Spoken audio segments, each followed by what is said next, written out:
Something I forgot to mention in this video is the fact that this is not basically a complete video. This only focuses on the new abilities and how to use them in single target and AoE. So for, questing or dungeon grinding. A video about tier 7 or pre-raid bits, what gems to take, I will do a separate one for that. Because I just don't want to have a 30-40 minute video of me explaining everything, so if someone is basically just interested in one thing, they can watch the smaller videos. Hey peeps, welcome back to another video.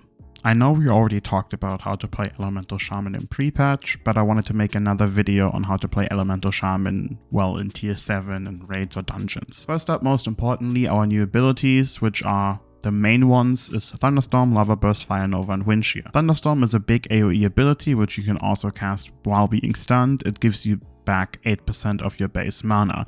It also knocks back all enemies in the radius, which you can remove if you use the minor glyph, and instead of the knockback, you get 2% extra mana back. Next up, our good single target meatball. It's an 8-second cooldown, guaranteed crit if the target has Flame Shock applied to it. That's it. It's just a big chunk ability.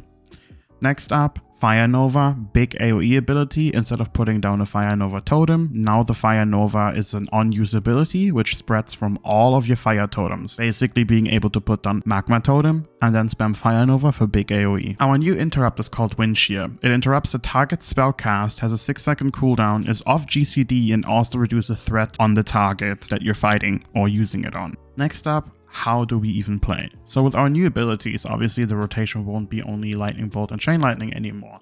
Our single target rotation basically looks like Flame Shock into Lava Burst into Lightning Bolt, or if your mana allows it, Chain Lightning. Elemental Shamans want to keep up Flame Shock on the primary target to guarantee the Lava Burst crit. To get the most out of Flame Shock, you want it to fall off and reapply it right after so that you get the full value of the dot. Always cast Lava Burst if it's off cooldown, and you need to have Flame Shock on your target. If Flame Shock is applied while Lava Burst is flying, it basically won't give you guaranteed crit. And if you don't use Totem of Wrath, you should either use Fire Elemental Totem, which is our biggest, best fire totem for single target DPS increase. Like if you want to pass on the boss, use Fire Elemental Totem. If it's on cooldown, use Searing Totem instead. Chain Lightning does similar damage to Lightning Bolt, by the way, but has a higher mana cost, just a lower cast time. Use Chain Lightning. It's a kind of a DPS increase on single target, but your mana consumption increases a lot. If mana is an issue, just drop it completely. Like literally just don't use it anymore. Our AoE rotation, you use Magma Totem, spam Fire Nova, Chain Lightning, Thunderstorm only if you have the minor glyph, because otherwise you're just gonna knock all the enemies to fucking Africa. Then Flame Shock, Lava Burst, Chain Lightning, Fire Nova. You need to run into melee range to basically have a really good AoE that's effective. Keep Magma Totem up, keep Fire Nova on cooldown, Chain Lightning and Thunderstorm on cooldown. That's basically it. And then you just fill with, Lightning Bolt, Chain Lightning, Lava Burst. Now the most asked question. What totems do I drop? Earth Totem wise, you should always have at least one shaman dropping Strength of Earth Totem. If you're the only shaman, it should be you. A good secondary Earth Totem is Stone Skin, which now provides armor and it stacks with other armor buffs. Of course, if the current boss has a fear mechanic, you should drop Tremor Totem because it only breaks Tremor in your party. Water Totem. Mana Spring Totem no longer stacks with Blessing of Wisdom, so it's unlikely you will be using it at all. Since Talented Blessing is better than Mana Spring, Healing Stream is now your default, basically most go-to. If there is any boss that gives you a disease or poison, you should put down Cleansing Totem. Now the most important one is Fire Totem.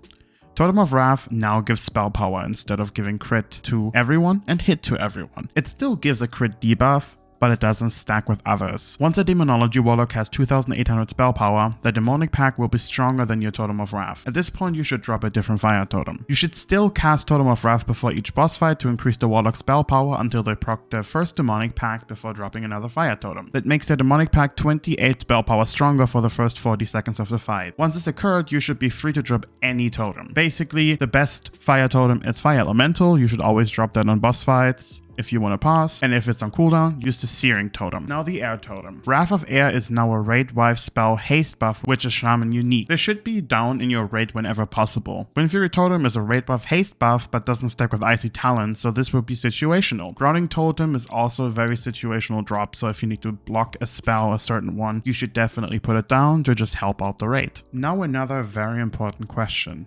How do I manage my mana as an Elemental Shaman? Since demonic and dark runes are going on a 15-minute cooldown, and you can only use 1 potion per combat, make sure your mana is very efficient. Thunderstorm and Glyph returns 10% of your mana, but it's a DPS loss if you don't use all your mana. So if you don't cast Chain Lightning, you basically will never have mana issues, as long as you're using Thunderstorm and your raid keeps up replenishment. So if you weave in a few Chain Lightnings, you might have to watch out. But personally, if you have the Force set where your Lightning Bolt does 5% increased damage, and you also have the Glyph where Lightning Bolt does 4% increased damage, Lightning Bolt is better than Chain Lightning at the start anyway. Chain Lightning becomes better with a lot of spell power, but that takes a little while. So what do the talents look like for a level 80 Elemental Shaman?